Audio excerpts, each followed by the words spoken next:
السلام علیکم ورحمۃ اللہ وبرکاتہ. نن د 14 درس څلورمه برخه ده په قرآن کریم کې د مضاف او مضاف الیه پیژندنه ده. اعوذ بالله من الشیطان الرجیم. بسم الله الرحمن الرحیم. انا انزلناه قرآنا عربیا لعلکم تعقلون. سورت یوسف دوهم نمبر آیات ده. ترجمه دسته بشک مو قرآن په عربي ژبه نازل کړ چې تاسې پوه شئ او عقل وکاروئ. نو الله جل جلاله قرآن په عربي ژبه نازل کړی. زموږ او ستاسې هدف دا ده چې د قرآن ژبه زده کوو، تر څو موږ وکولی سو چې کله تلاوت کوو د قرآن په معنا پوه سو او په قرآن کې تدبر وکړو. نننۍ موخې موږ څه دي؟ په قرآن کریم کې د مضاف او مضاف الیه پیژندنه ده په سورت الناس له لومړي نمبر آیت څخه تر دریم نمبر آیت پورې. هیر درس ته بیا یوه لنډه کتنه. مضاف او مضاف الیه څه ته وایي؟ کله چې دوه نومونه یو د بل پورې تړلي وي هغه ته مضاف او مضاف الیه وایي. لومړی اسم یا نوم ته مضاف وایي، دوهم اسم ته مضاف الیه وایي. خپله مضاف او مضاف الیه څنګه جوړښت ده؟ هغه جوړښت ده چې د دوو نومونو ملکیت یا تعلق کوي. دلته به لاندې مثال ته راسم. عبارت تحت الارض.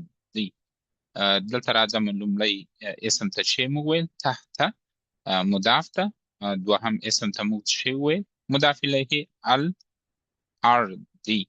دا وزه څنګه ترجمه کوم؟ په عربي کې دال کلمه نشته، لکه په تیرو درسو کې موږ ویل. دا دال په پښتو کې ده کله چې دوه نومونه سره راسي موږ ویل دلته ملکیت یا تعلق کوي. دا داسې ترجمه کوم چې د ځمکې لاندې. د مضاف او مضاف الیه ځانګړتیاوې. د مضاف دوه ځانګړتیاوې لري. لومړی ځانګړتیاوې دا ده چې سپک اسم یعنې تنوین نه اخلي، یعنې په څه معنا چې ضمتین فتحتین کسرتین اخلي، د جمع نون نه اخلي. یعنې لکه دلته جمع نون چیرې ده؟ په مفرد کې مسلمو، مسلمه، مسلمي. دلته چې وانخیست تنوین یې وانخیست. په جمع کې جمع په عربي کې مثنی او جمع چې مثنی دوو ته وایي. مسلمه نون یې نه ده اخیستی، مسلمی نون یې نه ده اخیستی، مسلمی. او جمع کې مسلمو نون نه لري. نو هر هغه چا چې زما تیر درسونه نه یې کتلي، ما په مفصله توګه په دې اړه معلومات ورکړي چې موږ څه وخت کولی سو چې یو دروند اسم په سپک اسم بدل کړو. په اصل کې ټول اسمونه په عربي کې درانه وي، خو په څلورو حالتو کې کولی سو چې موږ یو دروند اسم په سپک اسم بدل کړو، چې یو له حالتو څخه یې مضاف او مضاف الیه ده. په دې اړه ما مفصلا معلومات ورکړی. نو انشاءالله که چیرې بیا هم په دې اړه معلومات غواړئ زما تېر درسونه وګورئ. نن غواړم چې د مضاف او مضاف الیه پیژندنه په قرآن کې وکړو په سورت الناس کې. اعوذ بالله من الشیطان الرجیم. بسم الله الرحمن الرحیم. قل اعوذ برب الناس. لومړی نمبر آیات ده. ترجمه یې داسې ده: ووایه زه د خلکو رب ته پناه وروړم. دلته زه څنګه کولی سم چې معلوم کړم چې کوم یو مضاف او مضاف الیه ده؟ زه دلته ووایم چې دا کوم یو ده؟ رب الناس. دا مضاف مضاف الیه ده. اوس که څوک ووایي چې تا دا بې ولې وانخیستله؟ که چیرې په یاد دي دا بې خپله چې و دې ته موږ ویل حرف. زه به درته ورسره ولیکم. حرف هغه کلمه ده چې په تنهایي هېڅ معنا نه لري، ولې که وروسته له حرف نه کومه کلمه راسي معنا ورکوي. نو موږ که چیرې مو په یاد وي په لومړي سلاید کې ما ویل چې مضاف او مضاف الیه څه ته وایي؟ کله چې دوه نومونه یعنې دوه اسمونه څنګ په څنګ راسي. نو که ما پیدا کړو چې دا رب الناس، دلته دا مضاف او مضاف الیه ده. لومړی اسم ته مضاف وایي ربي، دوهم اسم ته مضاف الیه وایي الناس. نو مخکې له دې چې ولاړ سم ځان غواړم مطمئن کړم چې آیا دا د مضاف او مضاف الیه ځانګړتیاوې لري که نه لري. لومړی راځم د مضاف ځانګړتیاوو ته دې جدول ته مراجعه کوم. باید سپک اسم وي. آیا دا کسرتین لري؟ نه لري. حالت کسره کې ده. صحیح ده، دا یو حالت یعنې دا یوه ځانګړتیا یې پوره کړه. بلې ویلې دي چې حال نه اخلي. دلته حال نشته، دا د مضاف ځانګړتیا یې پوره کړه. دوهم ته اسم ته راځم مضاف الیه الناس. راځم دلته ځانګړتیا دی د جدول ته چې د مضاف الیه یوه ځانګړتیا وه چې د دال نه وروسته کلمه تل په شی کې جر حالت وي. جر په څه معنا چې یا کسره وي یا کسرتین وي.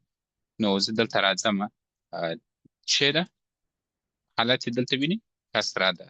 نو که څوک درته وایي چې دلته ال راغلی، دا څنګه ده په مضاف الیه کې؟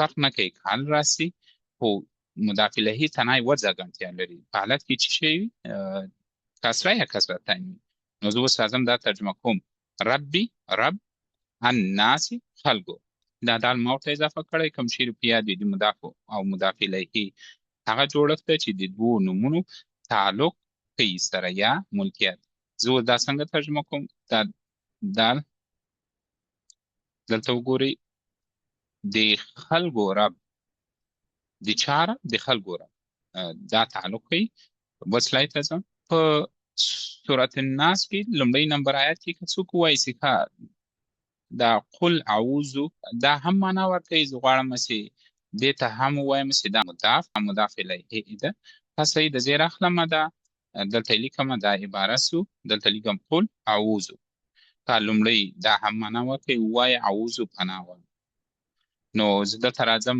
دا ورته لیکم چې لومړۍ کلمې ته مضاف دوهمې کلمې ته مضاف الیه وایي مخکې له دې چې د مضاف او مضاف الیه ځانګړتیاو ته ولاړ سم اول یې ځمه معنا ګورم کوم چیرې په یاد وي ګوره زه دې ته معنا ته راځم معنا یې شی ده قل ووایه چې شی ده دا فعل ده او بل اعوذ زه پناه غواړم دا هم شی سو فعل سو پناه غواړم که موږ د مضاف او مضاف الیه څه ته ویل دوه نومونه یي نه فعل وي فعل هغه کلمې ته وایي چې په زمان پورې تړاو لري دا فعل الامر ده دا فعل ساده ده چې زمان پورې تړاو لري نو دا هیڅکله مضاف او مضاف الیه نشي کېدلی ولې چې دا دوه فعلونه څنګه راغلي نو انشاءالله په دې اړه به په راتلونکي درسو کې تاسې معلومات ترلاسه کړئ چې فعل څه ته وایي نو اوس زه دلته ورته لیکم چې دا دواړه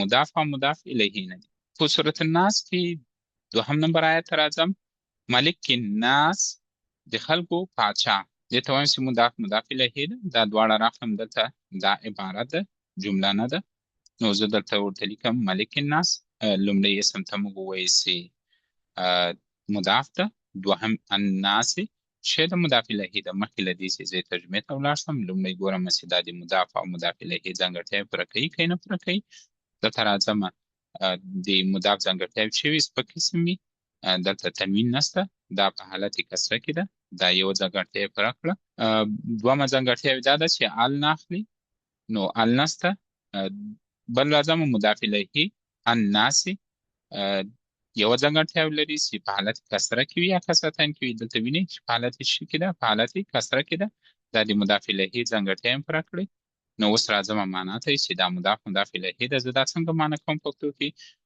ملک کې پاچا ته وایي الناس خلکو ته دا دال لکه څنګه چې په تیر سلایدو کې ما ویل دال هغه کلمه ده چې د دوو اسمونو ترمنځ ملکیت یا تعلق کوي نو زه اوس دا څنګه ترجمه کوم دلته راځم د خلکو پاچا په سورة الناس کې د مضاف او مضاف الیه پیژندنه په دریم نمبر آیت کې اله الناس دلته راځم دې ته وایم چې دا هم مضاف الیه ده زه راځم دا دلته لیکم دا عبارت ده جمله نه ده اله الناس لومړی اسم ته موږ وایو چې مضاف ده دوهم اسم ته مضاف الیه وویل که دلته راځم مخکې له دې چې ترجمې ته ولاړ شم چې آیا د مضاف او مضاف الیه ځانګړتیا یې پوره کوي که الهي سپک حالت کې ده سپک اسم ده نو دلته ګورم تنوین اخلي کسره یې اخیستې الهي الې نه ده اخیستی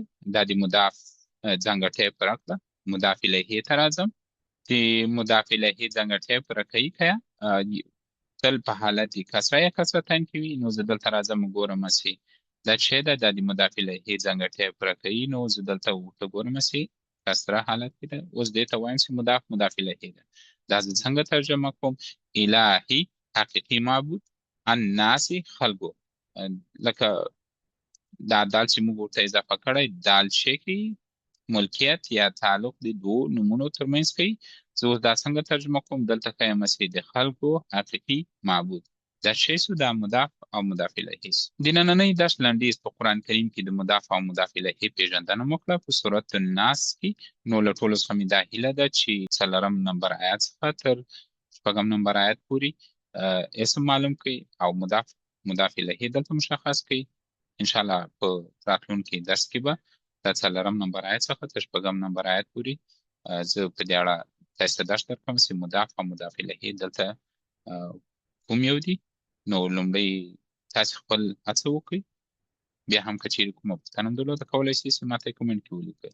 یادونې: زموږ درس د قرآن کریم آیتونو ګرامري تحلیل ده. وخت به له 5 تر 10 دقیقو پورې وي. منبع به قرآن کریم وي. خپلې ټولې یادونې او پوښتنې په کمنټ کې راته ولیکئ. نننی درس همدلته پای ته ورسېد. په دعاوو کې مه هېروئ. تاسو ته ښه وخت غواړم. خدای پامان.